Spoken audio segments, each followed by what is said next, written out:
días, que el Señor les bendiga. Vamos a orar al Señor dando gracias por las ofrendas y también vamos a orar por nuestros niños, por sus maestros que van a salir a sus clases. Señor, te damos las gracias, Dios, porque nos permites adorarte a través de las ofrendas, de lo que tú nos has dado. Señor, nosotros traemos a ti, no con tristeza ni por necesidad, porque tú amas al que da con alegría. Y alegres estamos, Señor, de poder ofrendar, Señor, de ser parte de aquella dinámica virtuosa, Señor, de la siembra y la cosecha, Señor amado, y que esto permita que tu iglesia siga creciendo, expandiéndose, Señor, desarrollando el evangelismo, el evangelio predicado, enseñado, Señor, en todas partes del mundo. Señor, gracias por tu fidelidad con tu iglesia y gracias por esta iglesia y su fidelidad hacia ti, Señor. Oramos contentos y alegres, Señor, de poder ofrendar a ti, pero también queremos orar en esta mañana por nuestros niños que van a sus clases. Oramos por sus maestros, para que tú bendigas la palabra enseñada sistemáticamente y que esa palabra dé fruto en el corazón de nuestros pequeños. Señor, bendice sus vidas y a nuestros maestros, y también oramos por nosotros, Señor, que vamos a recibir también el mensaje de tu palabra. Oramos en el nombre de Jesús. Amén y amén. Que nuestros niños puedan salir, por favor. Mientras tanto, los adultos que se quedan en el salón, busquen en su Biblia Juan capítulo 10, versículos 1 al 18. Juan 10, 1 al 18.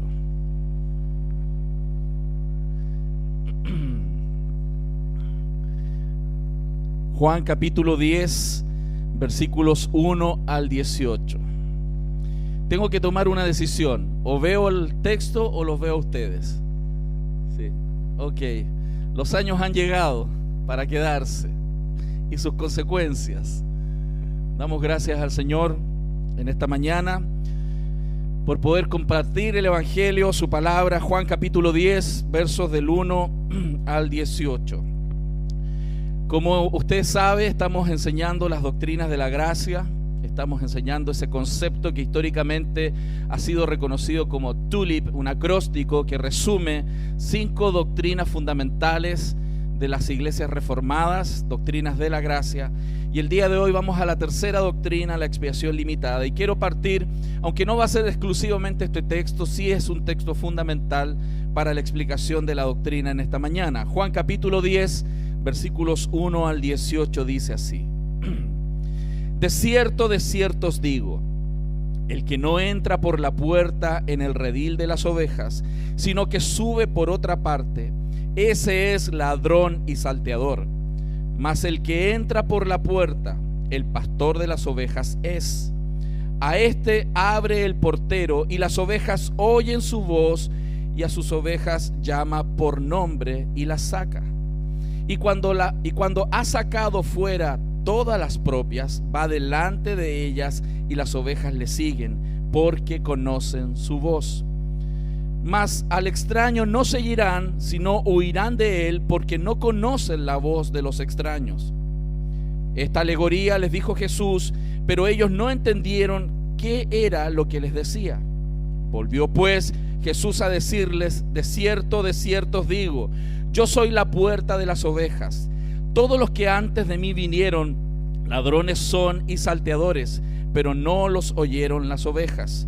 Yo soy la puerta, el que por mí entrare será salvo, y entrará y saldrá y hallará pastos. El ladrón no viene sino para hurtar, matar y destruir. Yo he venido para que tengan vida y para que la tengan en abundancia. Yo soy el buen pastor. El buen pastor su vida da por las ovejas. Mas el asalariado, y que no es el pastor, de quien no son propias las ovejas, ve venir al lobo y deja las ovejas y huye, y el lobo arrebata las ovejas y las dispersa.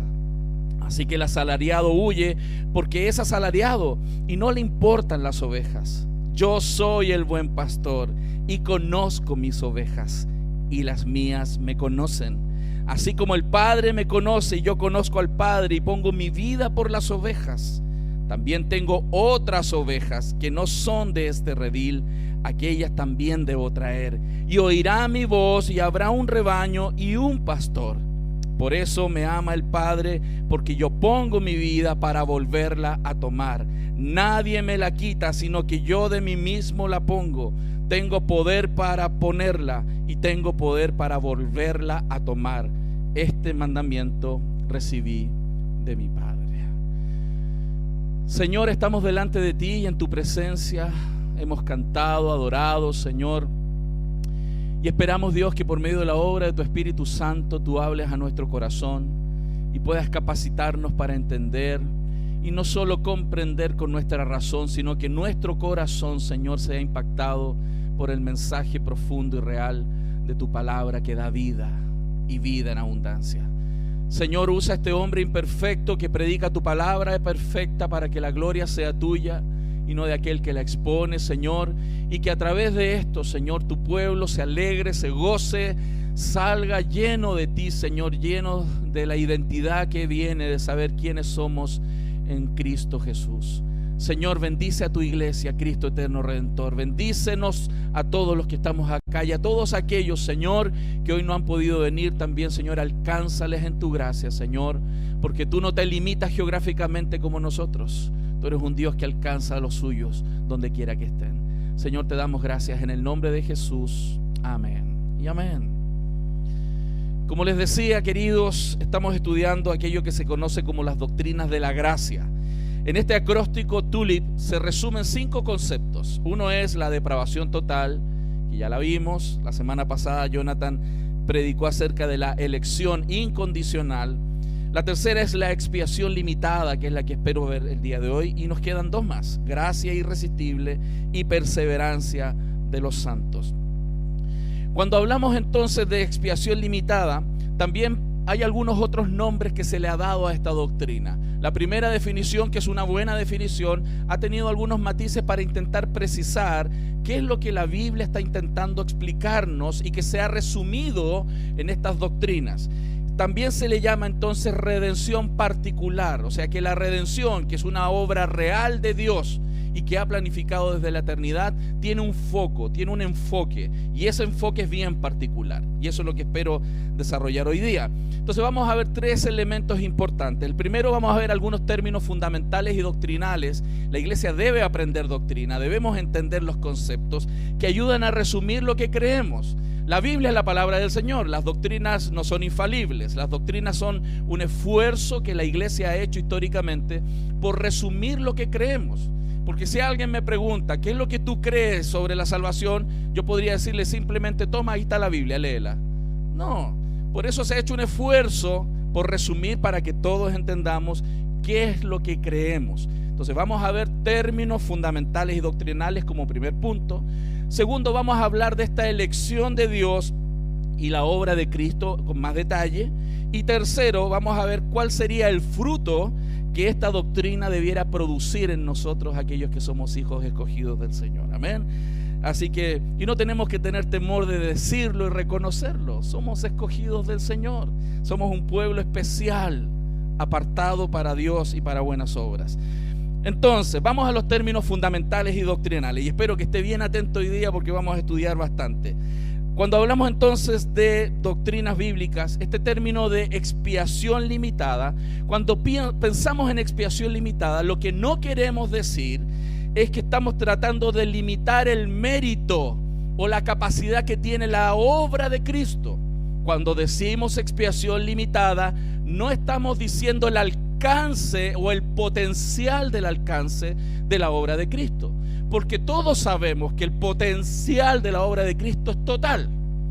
Dios es capaz de salvar a todos con lo que Él hizo. Es suficiente para todos. Por otro lado, también sabemos en nuestra doctrina fundamental que el mensaje del Evangelio es universal. El mensaje no está limitado a algunas personas. El mensaje es universal. Eso quiere decir que tiene que ser predicado a todo el mundo. Vuelvo a repetir, expiación limitada no tiene que ver con el alcance o potencial que tiene la obra de Cristo. Y cuando hablamos del mensaje, entendemos que el mensaje es universal. Si usted recuerda lo que dice Hechos capítulo 1 versículo 8, pero recibiréis poder cuando haya venido sobre vosotros el Espíritu Santo, y me seréis testigos en Jerusalén, en toda Judea, en Samaria y hasta... O sea, el alcance del evangelismo es universal, y el potencial de salvación de lo que Cristo hizo en la cruz también es total. No tiene limitación el potencial de salvación de la obra de Cristo. Y eso es importante porque podemos confundirnos cuando estamos tratando de definir expiación limitada o redención particular. Esto quiere decir que el evangelio es ofrecido a todos quienes están en el alcance de oírlo. Todos aquellos que pueden oír, para ellos es este mensaje. Pero hermanos, no es ofrecido universalmente sin condición alguna, porque este mensaje del evangelio es para todo aquel que cree y se arrepiente de sus pecados. Entonces, vuelvo a resumir, los méritos de la obra de Cristo, esos méritos de lo que Cristo hizo en la cruz, se le da a todo aquel que cree y se arrepiente de sus pecados. Y además, esta obra de Cristo es suficiente, tiene el potencial para todos, pero es efectiva para algunos. Tiene el alcance total, pero termina siendo efectiva solamente para algunos. Esto es lo que distingue, hermanos, el alcance universal o particular de dos tradiciones cristianas. Una de ellas son los universalistas y los otros son los particularistas. Los que somos de las doctrinas reformadas, como nuestra iglesia, somos particularistas, porque creemos que la redención tiene un enfoque particular sobre cierto grupo de personas. El universalismo plantea que la salvación es una gran oferta. Cristo fue a la cruz, murió por los pecados de todos, y todos tienen el potencial de ser salvados indistintamente. Y es bueno entender estas diferencias. Sin embargo, cuando hablamos de doctrina de la expiación limitada o redención particular, no estamos tratando de hablar de esta diferencia entre particularistas y universalistas. Pongan mucha atención. La redención limitada o expiación limitada o redención particular no se refiere a la diferencia de universalismos y particularismos, sino se refiere a cómo respondemos a ciertas preguntas importantes. ¿Cuáles son? ¿Cuál era el propósito de Dios al enviar a Cristo a morir al mundo? ¿Qué es lo que el Padre tenía en mente cuando se dispuso que Cristo viniera a la cruz? No estamos hablando del potencial de Cristo en la tierra, en su obra en la cruz, porque eso distingue a universalistas de particularistas. Lo que estamos hablando de expiación limitada es qué es lo que el Padre buscaba o busca con enviar a Cristo aquí al mundo. ¿Cuál es la intención de enviar a Jesús a morir en la cruz para hacer posible la salvación? ¿O es para todo el mundo o es para salvar eficazmente a un grupo? Y esa es la diferencia, la intención del Padre, no del potencial de la obra de Cristo, para que no se confunda, porque hay algunas confusiones por ahí. Entonces, ¿este plan de Dios fue limitado o tiene un enfoque particular en ese diseño original de Dios? Esa es la idea de la doctrina.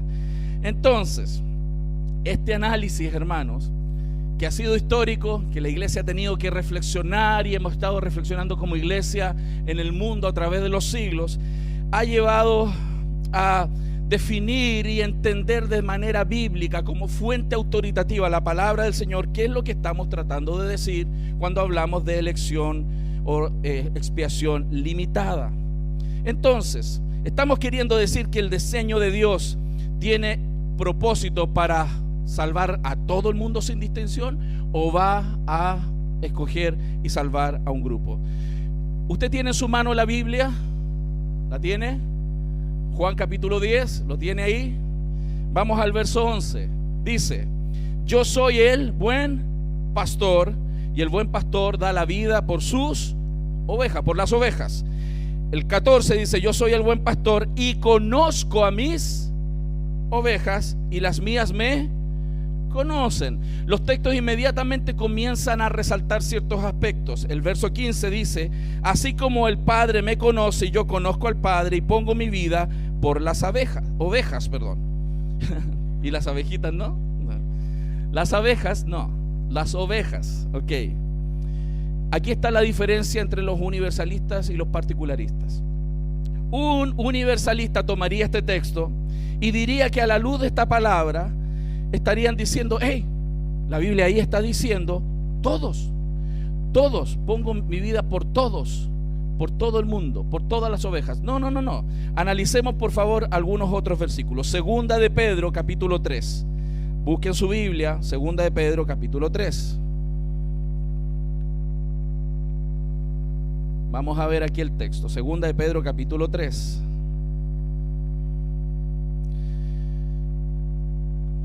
El verso 11, recuerde, Juan decía: pongo la vida por las ovejas. ¿Cuáles? ¿Todas o por algunas? Eso es el punto que vamos a intentar resolver a la luz de la elección de Dios. Segunda de Pedro capítulo 3 versículos 8 y 9 dice: mas, oh amados, no ignoréis esto, que para con el Señor un día es como 1000 años y 1000 años como un día. El Señor no retarda su promesa, según algunos la tienen por tardanza, sino que es paciente para con nosotros, no queriendo que ninguno perezca, sino que todos procedan al arrepentimiento. Ve, pastor, es para todos, diría un universalista inmediatamente, ¿no? Porque ahí dice todos, y todos es, eso diría un universalista. Pero esto es importante, porque esto es lo que hay que revisar. Aquí es donde está. Algunos teólogos universalistas dicen que este texto dice entonces que Dios quiere e intenta salvar a todos los que Él pueda salvar. Dicen que Dios ha provisto salvación en Cristo y todos sus beneficios como esta gran oferta amplia. Y el planteamiento tiene entonces una idea de fondo: que la efectividad de lo que Cristo ha hecho en la cruz dependerá de algún tipo de respuesta humana. Lo que entonces el universalista, cuando toma este texto, dice: Dios ofrece a todos, y entonces la respuesta del hombre es la que va a garantizar para él la salvación. Se apoyan en eso porque dicen: Dios no quiere que nadie perezca. Eso es lo que quiere. ¿Cuál es el problema? Surge respecto del entendimiento de algunas palabras y del contexto en el cual este texto está escrito. Vamos a hablar de algunas palabras importantes que este texto de Segunda de Pedro dice. Primero tiene que ver con la palabra que está ahí, que se llama voluntad, y la segunda con la palabra ninguna, y vamos a distinguir ahí. La primera palabra, voluntad, está en esta frase: no queriendo que ninguno perezca. Ahí hay una voluntad, Él no quiere que ninguno perezca. Sabemos que en el griego, cuando hablamos de estas palabras que se traducen como voluntad, hay un par de palabras que se traducen como voluntad. ¿Cuál es el problema? Que los matices de esta palabra son muy amplios. ¿Y qué tipo de voluntad entonces es esta? Y aquí es donde la teología nos ha ayudado, porque la Biblia describe más de un tipo de voluntad divina, y aquí es importante resumirlas. Por ejemplo, hay una voluntad que decreta lo que Dios determina que pase. Es esa voluntad soberana o efectiva de Dios. Cuando Dios se propone hacer algo con su voluntad decretal, eso pasa sí o sí. Es esa voluntad que describe que todo lo que Dios elige hacer lo va a realizar. Y hay textos muy lindos como Isaías 46:9 y 10 que dice: acordado de las cosas pasadas desde los tiempos antiguos, porque yo soy Dios y no hay otro Dios, y nada hay semejante a mí, que anuncio lo por venir desde el principio y desde la antigüedad lo que aún no era hecho, que digo, mi consejo permanecerá y haré todo lo que quiero. ¿Qué tipo de voluntad es esa? Esa es una voluntad que decreta.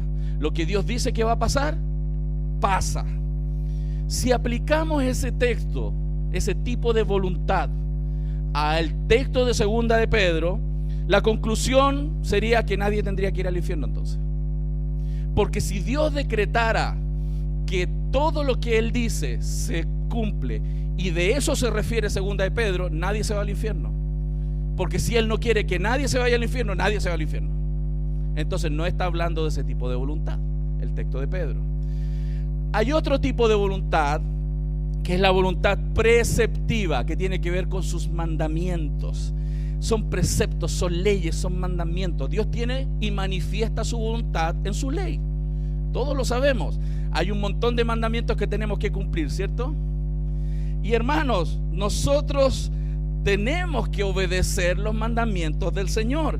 Los seres humanos no podemos desobedecer, no tenemos inmunidad diplomática contra los mandamientos del Señor. Sí o sí hay que obedecer, y esa es la voluntad preceptiva. Eso significa que esa voluntad preceptiva es algo que Él los impone, y el que no lo cumple tiene consecuencias. Si nosotros aplicamos esta voluntad al texto, tendríamos problemas, porque todos sabemos que aunque Dios tiene una voluntad preceptiva, no todo el mundo la cumple. ¿Usted cumple toda la ley del Señor? Entonces hay una voluntad de Dios que es sí o sí, pero tiene la posibilidad de quebrarse. Si nosotros aplicamos esa voluntad al texto de segunda de Pedro, sería como raro. Dios no quiere que nadie perezca, nos manda que no muramos. No puede mandarnos que no muramos. Puede mandarnos no cumplir su ley, pero no puede mandarnos que no perezcamos. Por eso no es ese tipo de voluntad lo que segunda de Pedro nos está diciendo. Pero hay una tercera manera de entender la voluntad del Señor, que es la voluntad de disposición. Es una voluntad que referencia antropomórficamente a las emociones que Dios pudiera plantear o manifestar. Es esa voluntad que se refiere a lo que le agrada a Dios, lo que lo pone feliz, lo que le complace. Hay una voluntad que la Biblia muestra que es una voluntad de complacencia, que Él dispone, le encantaría que así fuera. Por ejemplo, cuando la Biblia nos dice respecto de que la gente es mandada al infierno, la Biblia nos dice que Dios no se agrada de enviar gente al infierno. No se agrada. No es que Dios dice, que se quemen. No, Dios no es así. No es como nosotros. Porque a nosotros sí nos pasa eso, ¿no? Cuando hay alguien que detestamos y le pasa algo malo, uno siente un gozo por dentro, ¿sí o no?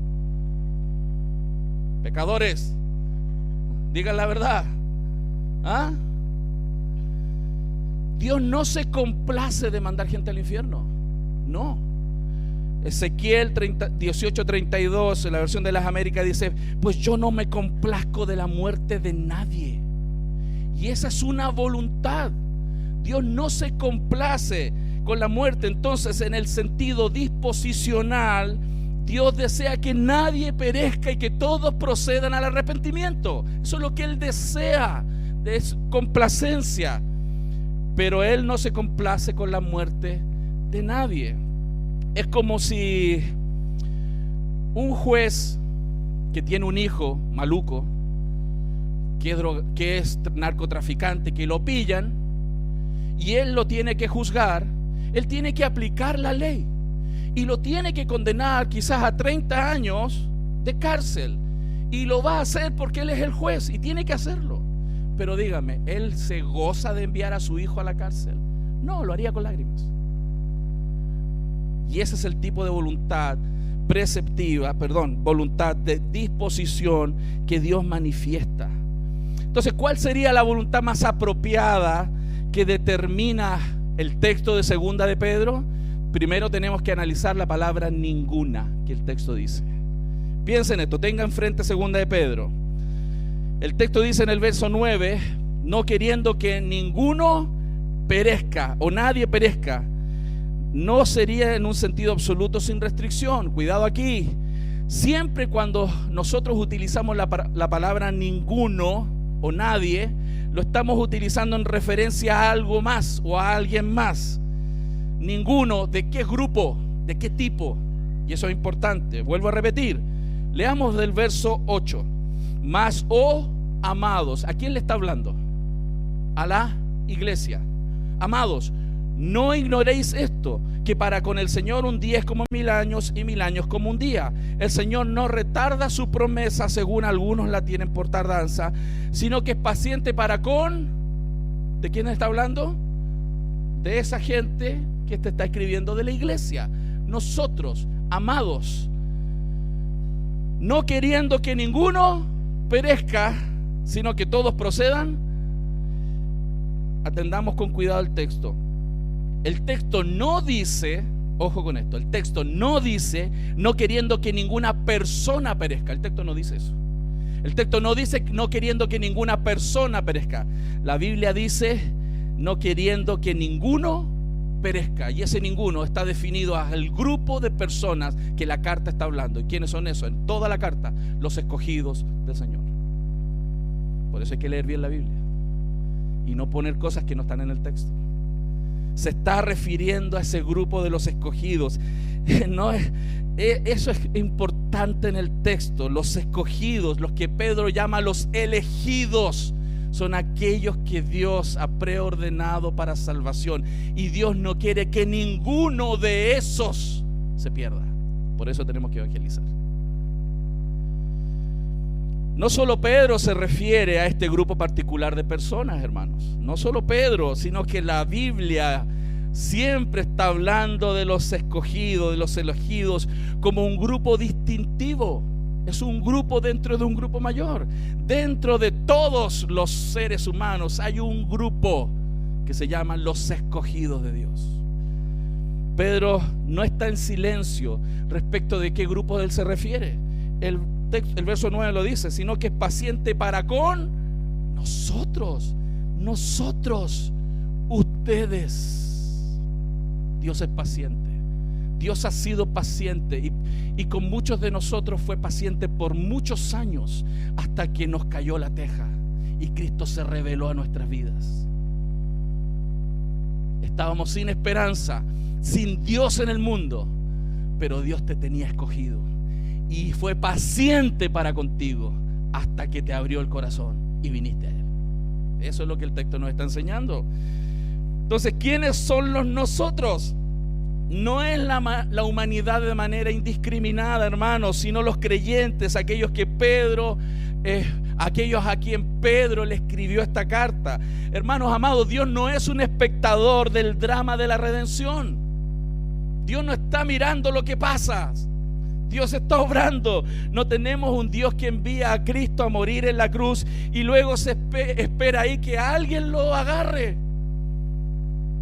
No, Dios no es así. La Biblia lo enseña. Nuestra visión de Dios reformada es que Dios tiene un plan eterno de redención y está planificado con un diseño y una ejecución perfecta por la obra de Cristo en la cruz. Y es importante entonces esta doctrina, porque aquí tiene que haber un tipo de respuesta en tu corazón. ¿Qué es lo que dice esta doctrina a tu corazón como escogido? ¿Estalla tu corazón de gozo al saber que eres un elegido de Dios? ¿Estalla tu corazón en alabanza al ser contado dentro del pueblo de aquellos que tienen la capacidad de oír a Dios y conocerle, de escuchar a Cristo y conocerle y seguirle? ¿Por qué le sigues tú? Tú le sigues simplemente porque Él te escogió. Entonces, vamos a mirar más profundo en el segundo punto. Profundicemos ahora en esta doctrina, la elección de Dios y la obra de Cristo. Entonces, ¿por quién murió Cristo? ¿Por quién murió? Los arminianos o universalistas creen que la muerte de Cristo en la cruz provee un remedio universal para la culpa del pecado heredado de nuestros padres. En otras palabras, Cristo murió por toda la humanidad. Eso es lo que se dice. Entonces, ¿por qué no todos se salvan? La respuesta es porque la aplicación del remedio provisto por Dios ya no depende de Dios. ¿Depende de quién? Del hombre. El hombre es aquel que decide quién es salvo. Por tanto, en esta mirada, Cristo muere para hacer posible la salvación de todos. Pero esta muerte no salva real y eficazmente a nadie. O sea, ¿pudiera haberse dado el caso que nadie sea salvo? Claro, si nadie lo hubiera elegido en este modelo, nadie iría al cielo. No es lo que enseña la Biblia. Las Escrituras, sin embargo, presentan el caso de manera inversa. Llegamos a creer, hermanos, llegamos a creer porque fuimos escogidos por Dios para ser creyentes. Y Cristo murió en la cruz del Calvario para hacer efectiva esa salvación a nuestras vidas, los escogidos. El capítulo 10 del Evangelio de Juan, en el cual nos hemos apoyado al principio, enseña claramente lo siguiente: sus ovejas escuchan su voz y le siguen. Escuchan su voz porque son suyas. No llegan a ser suyas porque escuchan su voz. ¿Se entendió la diferencia? Escuchan su voz y le siguen porque son suyas. No llegan a ser suyas porque escuchan su voz y le siguen. En otras palabras, la fe no es la causa de la elección, sino que la elección produce la fe. Y eso es importante. La elección de Dios, el Padre, produjo la fe en ti para que la obra que tiene el potencial total de salvación que Cristo otorgó en la cruz se aplique a tu vida. Por eso la elección incondicional es muy importante, y luego la expiación limitada, que tiene que ver con el foco que el Padre tuvo de salvar a sus escogidos por medio de la obra de su Cristo en la cruz. Volvamos a Juan capítulo 10, por favor, versículos 1 al 4, y volvamos a atender los detallitos hermosos que hay aquí en el texto. Dice: de cierto os digo, que el que no entra por la puerta en el redil de las ovejas, sino que sube por otra parte, ese es ladrón y salteador. Mas el que entra por la puerta es el pastor de las ovejas. Aquí se está refiriendo a él como Cristo. A este abre el portero y, fíjense lo siguiente: las ovejas oyen su voz y a sus ovejas llama por nombre. Dios conoce tu nombre y te llama por tu nombre y las saca. Y cuando ha sacado fuera todas las propias, las que son de él, va delante de ellas y las ovejas le siguen. ¿Por qué? Qué hermoso, hermano. Tú eres escogido. Estabas en el redil con todas las ovejas. Hermano, en ese tiempo el redil era una cuestión muy grande, cercada, donde estaban todas las ovejas, y todos los pastores metían todas sus ovejas en ese lugar. Pero cuando el pastor llegaba, él tenía una forma de llamar a sus ovejas, y sus ovejas lo seguían a él. Aquellas que son de Cristo tienen la capacidad dada por Dios de escucharle a él y seguirle. Tú no le seguiste porque era una capacidad tuya. Dios la puso en ti. Dios la puso en ti.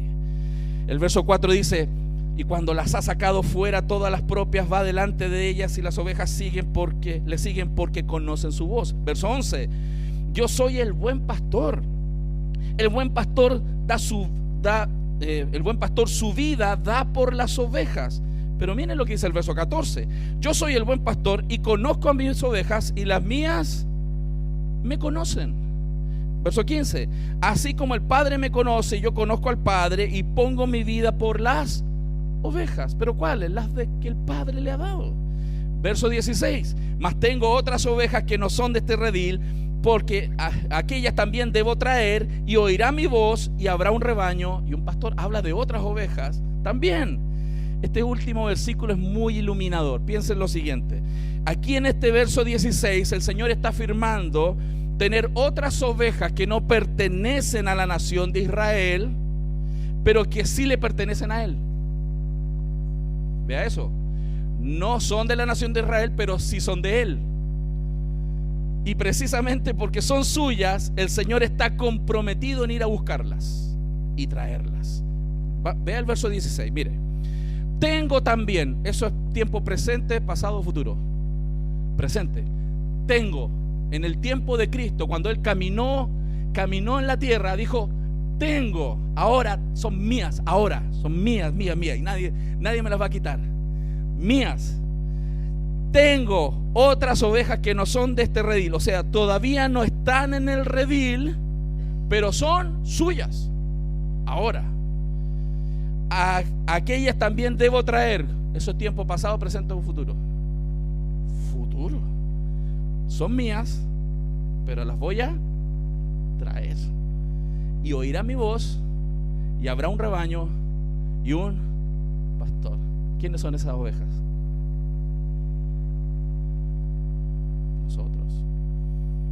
ya éramos de Él. Solamente pasó un tiempo y Él nos vino a buscar. Y escuchamos su voz y hoy le seguimos. Otro ejemplo de esto sucede en la labor misionera del apóstol Pablo, cuando él está en Corinto y el Señor se le aparece a Pablo y le da una visión. Por favor, acompáñeme a Hechos capítulo 18. ¿Es de hoy día esta agua? ¿Sí?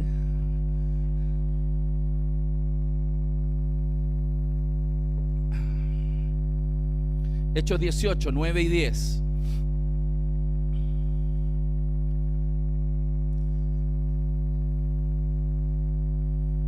Dice así: entonces el Señor dijo a Pablo en visión de noche: no temas, sino habla y no calles, porque yo estoy contigo y ninguno pondrá sobre ti la mano para hacerte mal, porque yo tengo mucho pueblo en esta ciudad.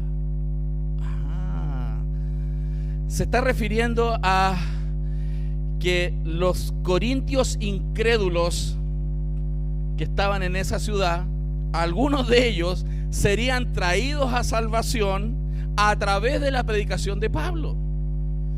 Dios ya tenía en el Corintio un grupo que es su pueblo dentro del gran pueblo de Corinto. Y entonces le dijo a Pablo: anda, yo te voy a estar cuidando, predica y no pares de predicar, porque yo tengo ahí pueblo que me pertenece y va a venir, va a escuchar mi voz a través de ti y me va a seguir. Cristo se ha comprometido a traer al redil a todas sus ovejas a través de la predicación del Evangelio. Él dijo: tengo mucho pueblo en esa ciudad. ¿Por qué predicamos entonces nosotros? Porque Dios tiene pueblo en esta ciudad. Mucho pueblo en esta ciudad. ¿Quiénes son? No tengo idea. ¿Quién sí sabe? Dios escogió de todo pueblo, lengua y nación. Nuestro rol es ir y predicar el Evangelio a todas las naciones. Y en esas naciones Dios tiene mucho pueblo que oirán su voz y vendrán a Él.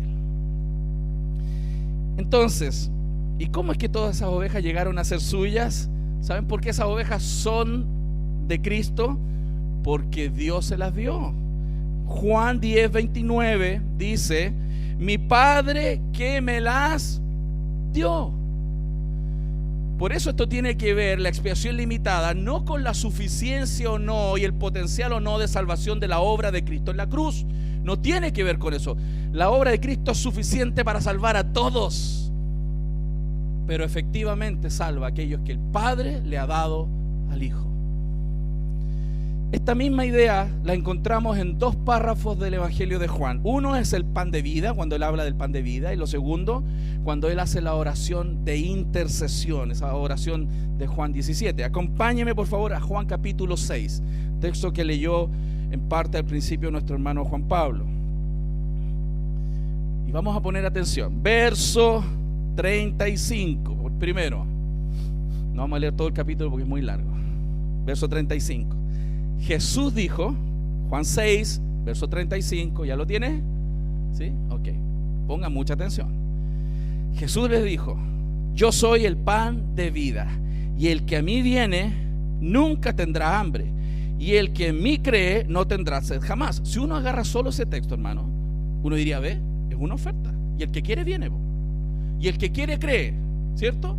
Si uno fuera universalista, toma solo ese texto y dice: esto es condicional.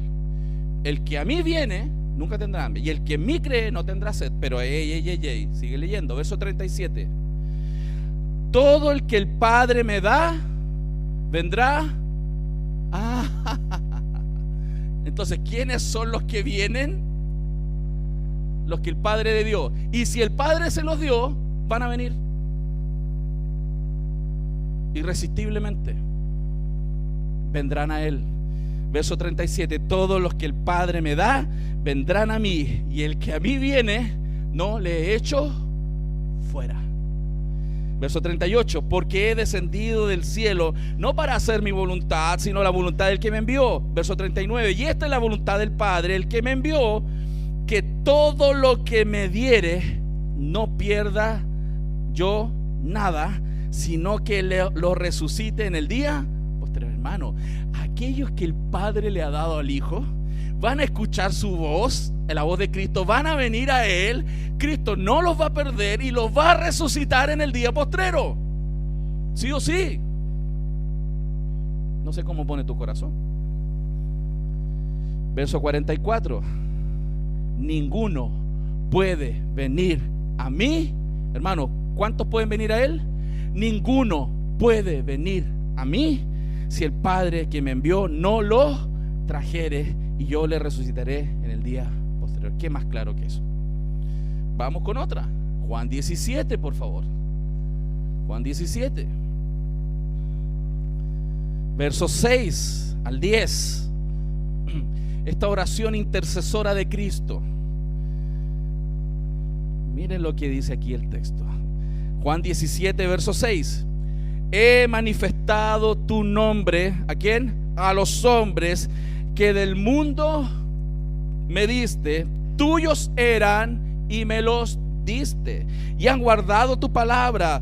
Ahora han conocido que todas las cosas que me has dado proceden de ti, porque las palabras que me diste les he dado y ellos las recibieron, y han conocido verdaderamente que salí de ti, y han creído que tú me enviaste. Yo ruego por ellos, no ruego por el mundo. Hermanos, Cristo el Salvador no ruega por el mundo. ¿Lo está viendo? Él no ruega por el mundo. Él ruega por su pueblo, por su pueblo, por sus escogidos. Sino por los, dice, no ruego por el mundo, sino por los que me diste, porque tuyos son. Verso 10, y todo lo mío es tuyo y lo tuyo mío, y he sido glorificado en ellos. Verso 20, mas no ruego solamente por estos, sino también por los que han de creer en mí por la palabra de ellos. Otra vez, nosotros, hermanos. Pero por otro lado, el texto es muy claro en que aquellos que no son ovejas de Cristo tienen sus oídos abiertos para oír a otras voces, pero no a Cristo. Juan 10, 24 dice, capítulo 10, verso 24, y le rodearon los judíos y le dijeron, ¿hasta cuándo nos turbas el alma? Si tú eres el Cristo, dínoslo abiertamente. Cristo había hecho milagros, había caminado sobre el agua, Cristo había alimentado a miles de personas, había hecho muchas cosas, pero ellos no creían. A ver, dinos, ¿eres o no eres el Cristo? Dinos.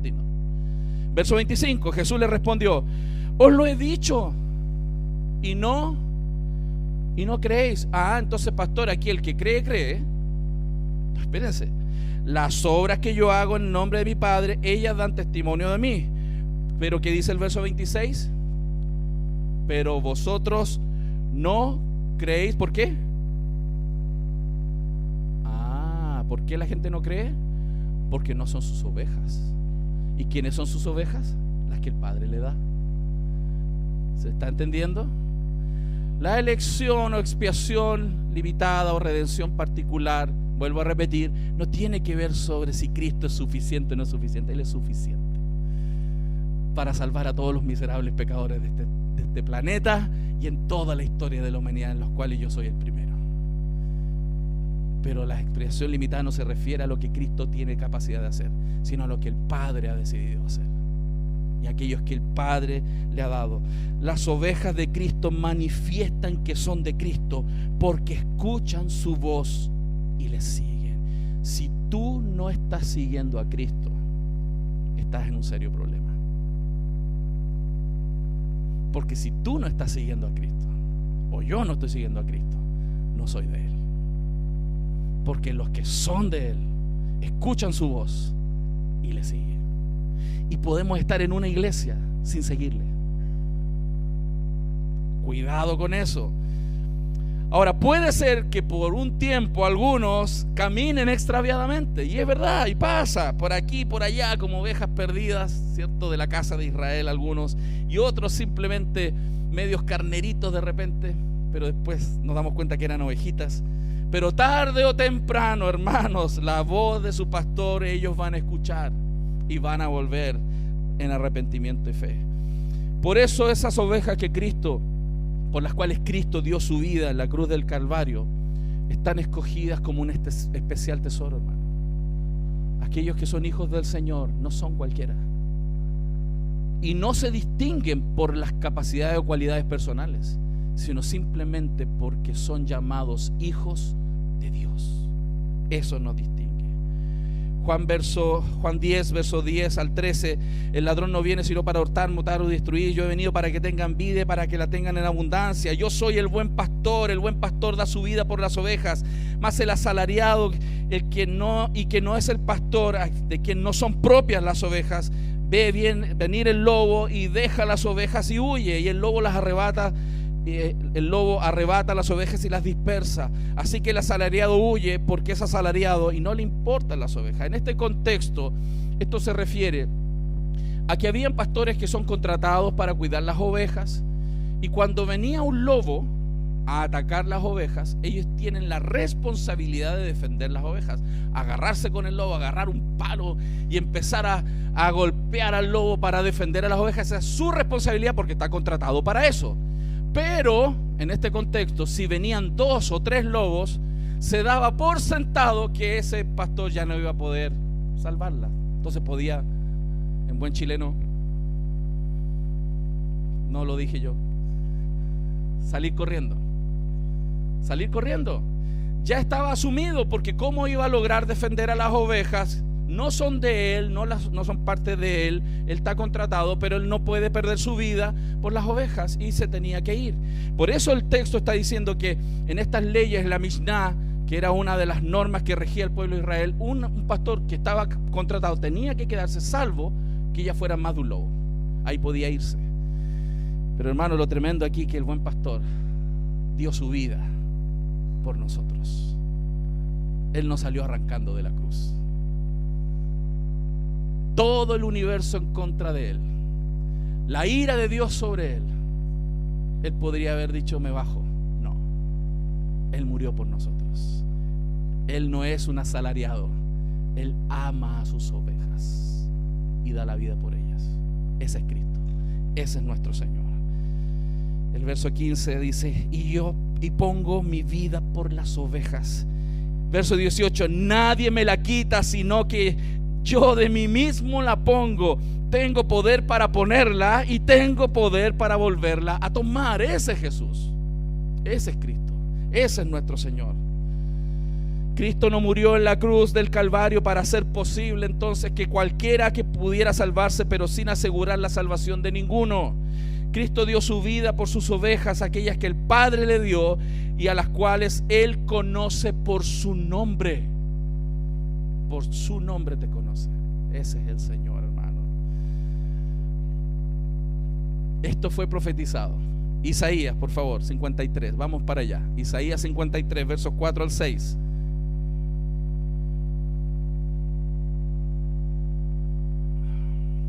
Hay muchos textos que podemos analizar, pero me estoy concentrando en algunos. Isaías 53, versos 4 al 6.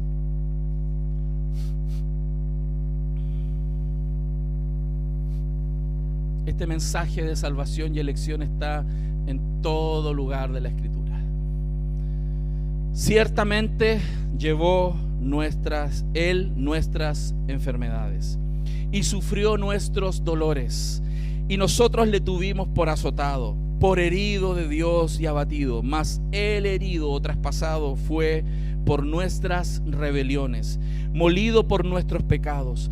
El castigo de nuestra paz fue sobre Él, y por su llaga fuimos nosotros curados. Todos nosotros nos descarriamos como ovejas, cada cual se apartó por su camino, mas Jehová cargó en Él el pecado de todos nosotros. Verso 11: verá el fruto de la aflicción de su alma y quedará satisfecho. Por su conocimiento justificará a mi siervo justo a muchos y llevará las iniquidades de ellos. Justificó al final a muchos, mas no a todos, porque el Padre le dio. Jehová cargó en él el pecado de todos nosotros. Todo esto fue planificado, todo esto fue desarrollado, todo esto se ha cumplido. Gloria al Señor. Por eso cuando Cristo nace, hermanos, de la mujer, de María, Mateo 1:21 dice: y dará a luz un hijo, y llamará su nombre Jesús, porque él salvará a su pueblo de sus pecados. ¿Quién es ese pueblo? Los escogidos del Señor. No se estaba refiriendo a la nación de Israel, se estaba refiriendo a su pueblo dado por su Padre. Cristo fue hecho pecado en lugar de nosotros. J.I. Packer comenta: Cristo no ganó una salvación hipotética para creyentes hipotéticos de una mera posibilidad o una mera posibilidad de salvación para quienes posiblemente creerán, sino una salvación real para su propio pueblo escogido. No sé cómo está poniéndose tu corazón. A mí me dan ganas de cantar y alabar al Señor. Por eso hay algunos frutos que quiero cerrar la enseñanza de esta doctrina. Una de las cosas importantes que debiera brotar en nuestro corazón es la seguridad de salvación cuando sabes que eres escogido.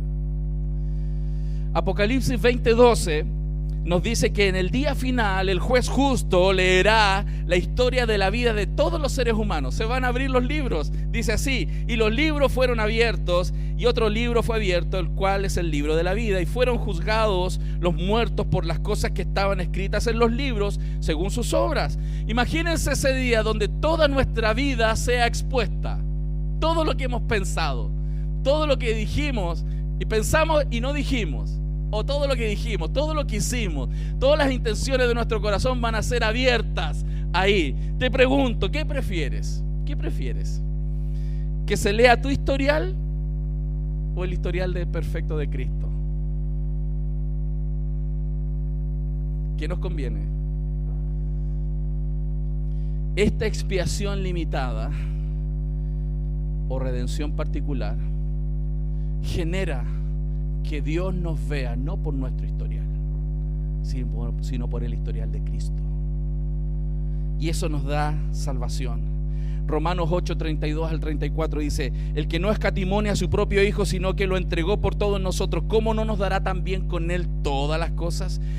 ¿Quién acusará a los escogidos de Dios? ¿Quién? Ni el Padre. Porque el Padre ya proveyó salvación completa para sus escogidos. Ni el Padre nos va a acusar, porque Cristo pagó por nuestros pecados. ¿Quién acusará a los escogidos de Dios?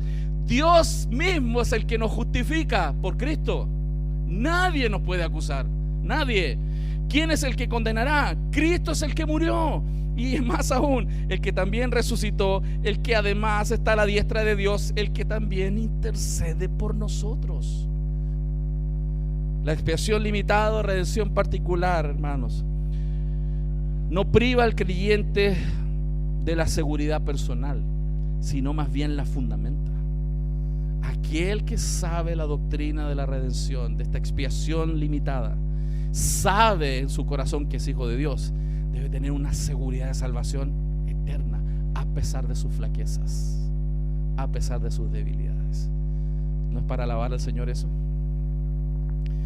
Como Martín Lutero comentó, la dulzura del Evangelio se encuentra en los pronombres personales que Gálatas 2:20 nos dice: el Hijo de Dios, el cual me amó y se entregó a sí mismo por mí. Esa es la dulzura del Evangelio. Cristo me amó y se entregó por mí. Hebreos capítulo 2, por favor, acompáñenme, ya quedan pocos versículos. Yo les dije que íbamos a estudiar hoy día. Hebreos 2, versos 9 al 13. Mire lo que dice este texto, precioso, hermoso. Dice: pero vemos a aquel que fue hecho un poco menor que los ángeles, a Jesús, coronado de gloria y de honra a causa del padecimiento de la muerte, para que por la gracia de Dios gustase la muerte por todos.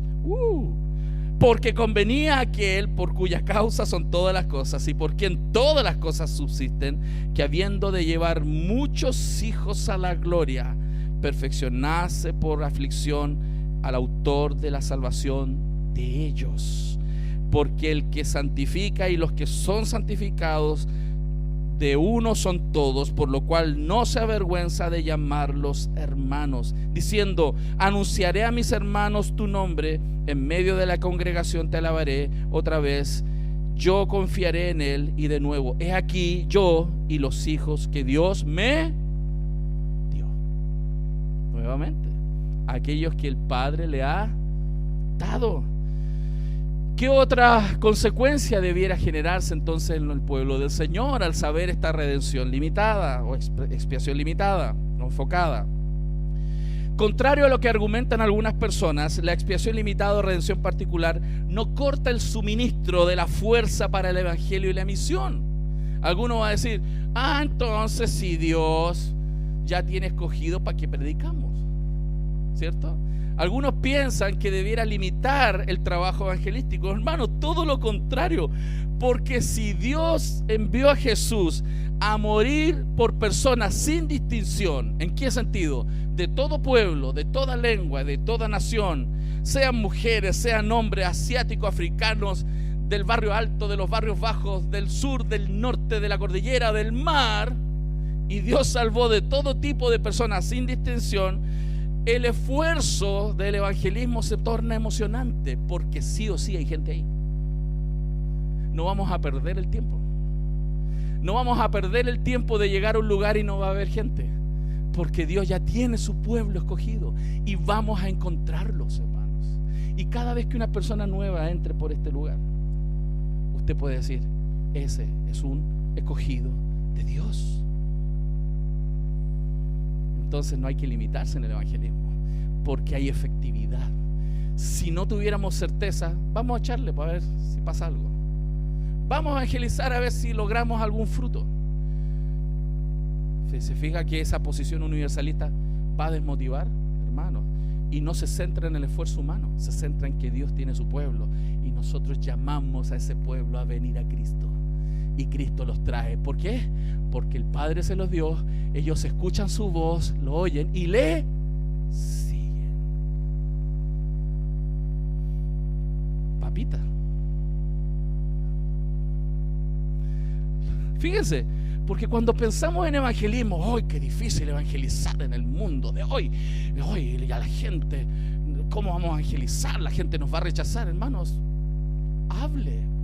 ¿Qué es lo que Dios le dijo a Pablo en Corinto? Habla y no calles. Yo te voy a proteger. No calles. Habla, predica, porque yo tengo pueblo ahí que es mío. Entonces, más fácil la predicación del evangelio, ¿no? ¿No es más fácil? Sin embargo, cuando uno cree que uno es el que tiene que evangelizar y usar la técnica, y uno se desespera que no estoy preparado. Hermano, hable de Cristo. Cristo tiene a su pueblo y va a escuchar a Cristo, no a usted, a Cristo. Y tercer punto y final: aquellos que son escogidos de Dios, que escuchan al Señor y le siguen, serán celosos de buenas obras, amarán la santidad, lucharán contra su pecado, porque son celosos de buenas obras, como dice Tito 2:14. Dios ha preordenado nuestra redención y salvación, la cual no merecemos. Eso debería impulsarnos a vivir una vida santa, apartada para el Señor, haciendo la voluntad de Dios, celoso de buenas obras. Si usted se da cuenta, entonces, y finalmente digo, este grupo de doctrinas no son un montón de conocimientos vacíos, secos, para cabezones intelectuales, hermanos. Estas son las riquezas del evangelio, son centrales en la vida de la iglesia. Saber lo que significa las doctrinas de la gracia, aviva el corazón de su pueblo, lo despierta al evangelismo, lo despierta a una vida diferente, lo trae a un camino de humildad, de reconocer quién es Dios y quiénes somos nosotros, de sabernos especiales, de poder levantar las manos y decirle: Señor, te amo, porque tú me amaste